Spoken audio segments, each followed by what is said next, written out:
very happy to be interviewing Kaitlyn Bristowe for Dancing with the Stars. How does it feel, babe? Honestly, I just keep wrong way. I keep moving to the side and being like, I've arrived. It's finally happening. This is years in the making. I know that you knew about this kind of long before the other competition did. Maybe you've been planning it for years. Do you feel you've got a little bit of an advantage? I know you were working out hard and really prepping.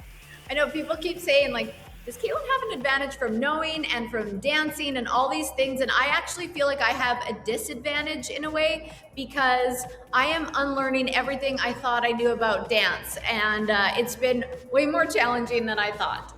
Ooh, that's interesting because you mentally have wanted to do this for so long.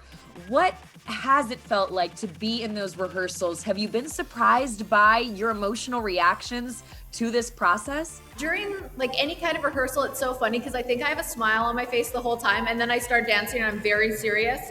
But the whole, I go home sometimes and I get emotional just because it's truly, truly, truly a dream. I think everyone knows this is a dream for me.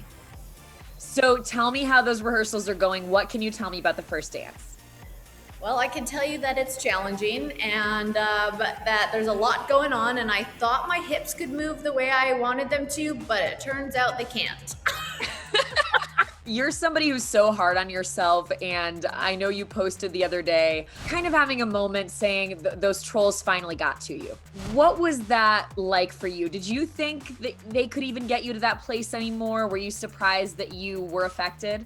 Yeah, I was a little surprised because I had to do a little 1-2, wake up, Kaitlyn, because it was so silly. But I think I was just so mentally drained, and I was tired, and I was hormonal, and it was just anything was going to set me off. And so I took my moment and I cried for an hour. I felt all my feelings, and I don't like to stay there long. And I just bounced back and remembered that I'm living my dream right now, and that nothing should get to me like that. Well, it's hard because, look, you're somebody who knows what it's like to be in the spotlight for a whole TV season of a show, but you haven't done that in a while. So are you preparing yourself for, look, I'm going to be on TV every week again now, and I'm going to have to face this criticism every week? And if so, how will you rally against it? I think I'm just going to choose when it's that time of the month, I'm just going to stay off social media. But yeah, I think being so removed from being on a show for so long, you kind of forget how nasty people can be, but you just have to ignore the ones that are, trying to get you down, because there's so many nice people that are trying to build you up. So I'm going to focus on that. And it's been a while, but I mean, I've prepared for this. So not only have I been working out and boxing, but I've also been going to therapy and working on myself. So I think I'm going to be okay. What is your personal mantra in all this? And how will you win Dancing with the Stars? My gosh, I should have thought of one. I feel like it's all. Well, what did your therapist tell you?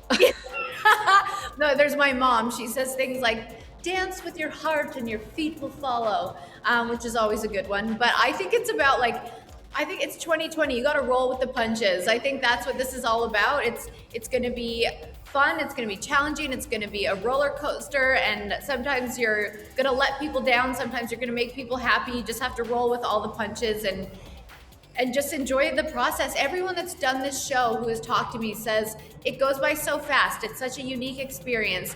There's ups and downs, but be present and enjoy every moment. So that's what I'm going to try and do.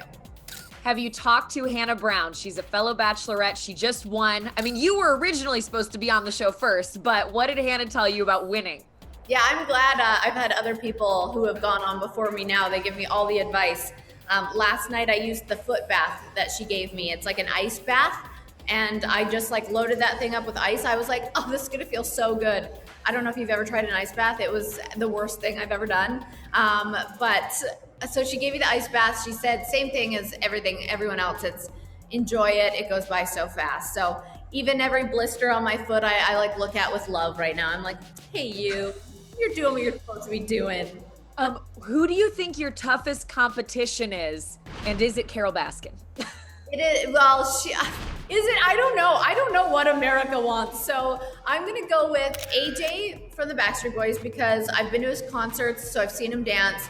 And he's very lovable. And then I'm going to go with Johnny Weir because he's got such a great personality and clearly insane moves.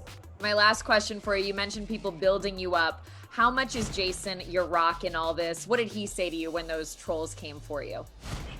Jason's the kind of guy that like nothing really, everything kind of bounces off him. So he doesn't understand like feeling your feelings. So he's looking at me like, what are you nuts? Like you're literally on Dancing with the Stars and you're like, you've worked so hard and you've got all this stuff going on. And it was so nice because I was like, oh, reality check. I like that. I like that. I'm so excited for you. I think you're coming for Carol. I think you got this. I'm coming for Carol. Don't tell her that.